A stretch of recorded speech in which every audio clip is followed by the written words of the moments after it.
Olá pessoal, sejam todos bem-vindos para mais uma aula, tá? Hoje nós vamos falar sobre emergência em elevador, certo?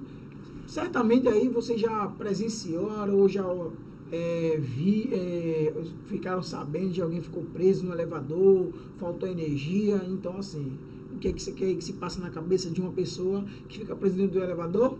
Entrar em pânico. Então vamos aí conhecer as técnicas, saber aí o que fazer no caso de um acidente, no caso de uma falta de energia, tá?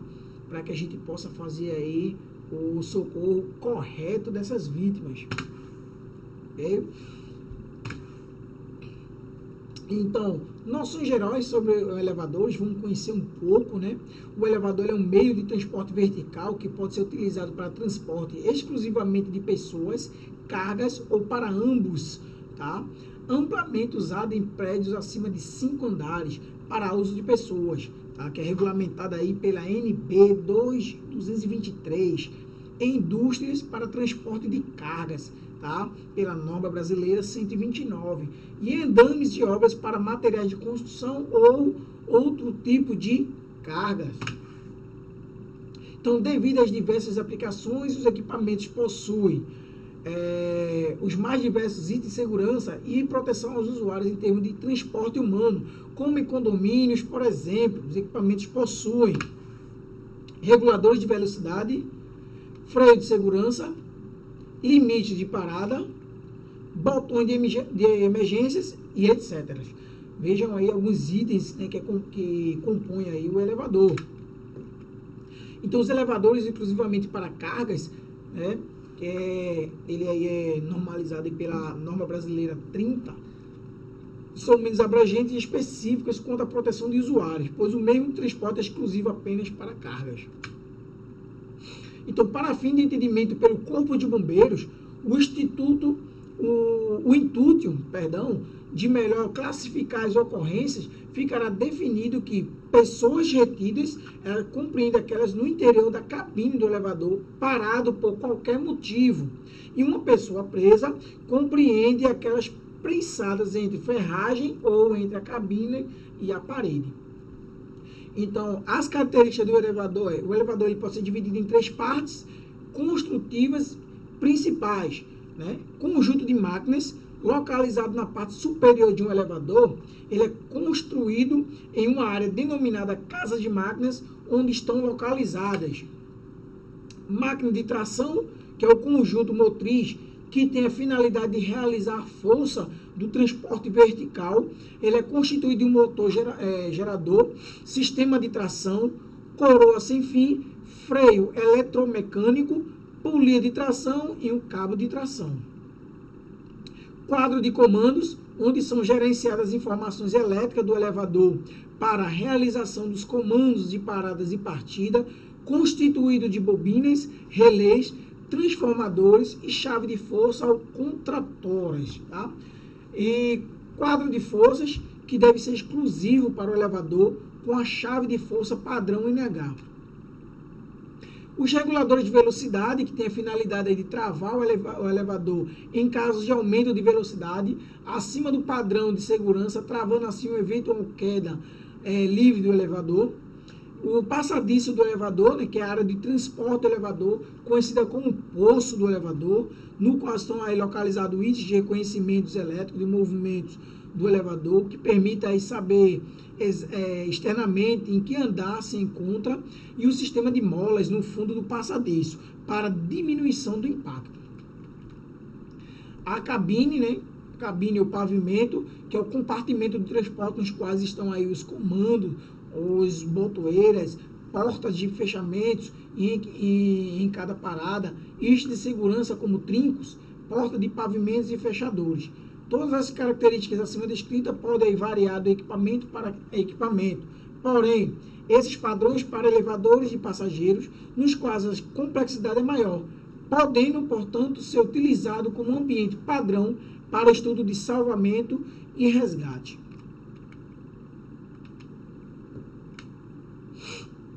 Procedimentos operacionais de resgate, que é de suma importância, Analisar primeiramente a situação. Durante aí o deslocamento para a ocorrência, o bombeiro deverá estabelecer as funções de cada integrante de sua equipe, de forma que não haja desperdício de esforço no local e o trabalho aí ser executado coordenadamente. Todas essas informações devem ser repassadas aos socorros externos, para que possa analisar aí previamente a situação.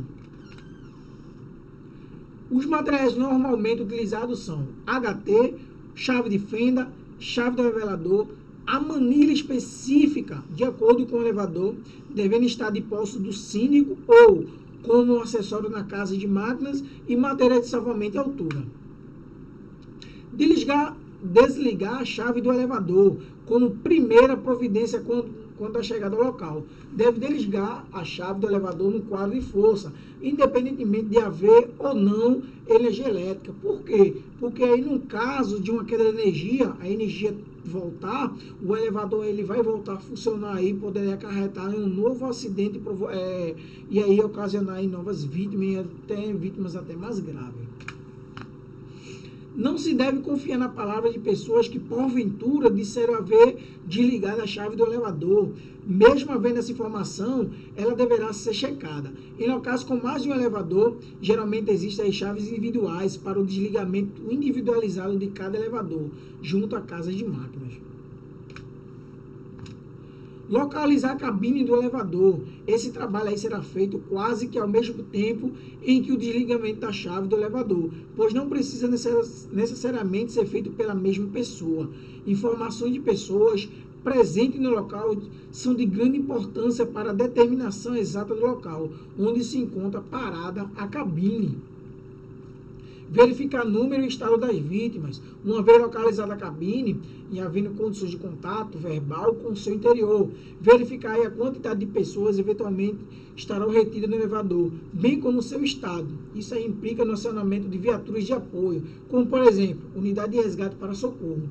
É essencial acalmar no sentido de que há possibilidade de queda ou deslocamento do elevador, pois o sistema de emergência aí for acionado. Sempre aí trabalhar na questão aí da humanização da vítima aí, sempre confortá-la e dizer a ela que vai estar tudo bem, que vai dar tudo certo, para que ela não entre em pânico, tá? Isso aí é de suma importância. Abrir a porta do pavimento, decorridas as providências anteriores, e após certificar via HT se os circuitos elétricos já estão desligados, os bombeiros que estiverem no pavimento da cabine deverão abrir a porta do pavimento que dá acesso ao poço do elevador, usando para essa chave respectiva, que deverá aí estar de posse do zelador, síndico ou porteiro. As chaves são de diferentes tipos, vai variar de fabricante para fabricante, possuindo, contudo, o mesmo procedimento para a abertura. É indispensável aí que haja iluminação no local, para que possa ter uma ideia exata do ponto em que se acha parado o elevador. Se a energia elétrica não estiver funcionando, deverá ser utilizada lanterna ou outro meio que possibilite claridade suficiente para trabalhar com segurança. Nivelar a cabine. Após a abertura aí da porta do pavimento, duas situações diferentes poderão ocorrer. A primeira está a cabine nivelada com a porta e, naturalmente, a segunda, a falta desse nivelamento. Liberar o sistema de freio. Deverá ser observado o sistema de abertura do freio e as ferramentas necessárias. Comumente há no próprio corpo da máquina instruções do fabricante sobre a abertura do freio e a ferramenta necessária. Para isso, deve estar aí na própria casa de máquinas. De posse das instruções da ferramenta necessária, a liberação do freio deve ser feita de forma gradativa, observando-se sempre a comunicação com os bombeiros que estarão no pavimento da cabine através do HT, a fim de evitar que o nivelamento passe do ponto o ponto adequado. Em caso de pessoas com membros presos, esse procedimento de liberação de freio deve ser antecedido das medidas necessárias. A liberação do membro com a finalidade de evitar agravamento ou provocar aí, futuras lesões. Nivelar a cabine, né? Movimentar no nivelamento deve ser feito de modo gradativo e mediante comunicação via HT. Normalmente, como vimos na simples liberação do freio, faz com que o elevador se movimente no sentido ascendente. Contudo, se isso não ocorrer, será necessário movimentar a polida de tração com as próprias mãos. Concluindo o nivelamento, deve-se aí tratar novamente o freio antes de retirada das pessoas, pois a força da gravidade aí pode se encarregar de movimentar a cabine, criando uma condição insegura de trabalho. Vamos aprender agora a questão da retirada da vítima com a cabine nivelada. Após terminar o nivelamento e travar o freio, que se podem retirar as vítimas dentro da cabine, não se deve aí permitir que os passageiros saiam da cabine, mesmo que as portas estejam abertas ou semi-abertas, sem ordem expressa de que estiver coordenada a retirada, a fim de se evitar aí mais acidente. Com os membros presos, ocorrendo a situação de impossibilidade de nivelamento da cabine por haver pessoas com membros presos, deve-se adotar o procedimento de calçar a cabine ou calçá-la, evitando aí seu deslocamento. Sem o nivelamento da cabine, por vezes, pode ocorrer de não se conseguir liberar o freio, seja por falta de manutenção do equipamento ou mesmo por falta de ferramentas adequadas, impossibilitando o nivelamento de cabine, que pode ocorrer também do sistema do freio de segurança haver aí sido acionado. Tá? Elevadores que não param em todos os andares, então impossibilitando o nivelamento.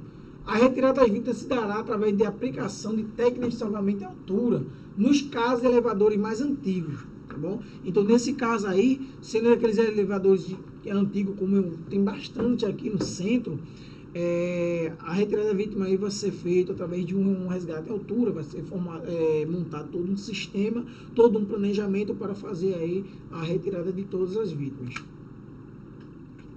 Observações. No caso dos elevadores panorâmicos, o procedimento quanto à retirada das vítimas é o mesmo que utilizado para os elevadores comuns. Contudo, se houver possibilidade do contato visual próximo com a vítima, seja através de uma janela ou de um outro meio, pode-se facilitar o trabalho de acalmar, certo? E nos elevadores tipo monta-carga, utilizado em construções, as técnicas utilizadas para o salvamento devem se adequar a ser aquelas utilizadas de salvamento de altura. Então, sempre que acontecer algum incidente com elevadores em questão de construções, o salvamento sempre vai ser utilizado as técnicas de salvamento de altura. Orientar o responsável. Tá? Terminado aí o trabalho, o resgate de socorro, orientar o responsável no local de como proceder diante de casos semelhantes ou mesmo de responsável de possível necessidade ou irregularidade constatada. Tais aí como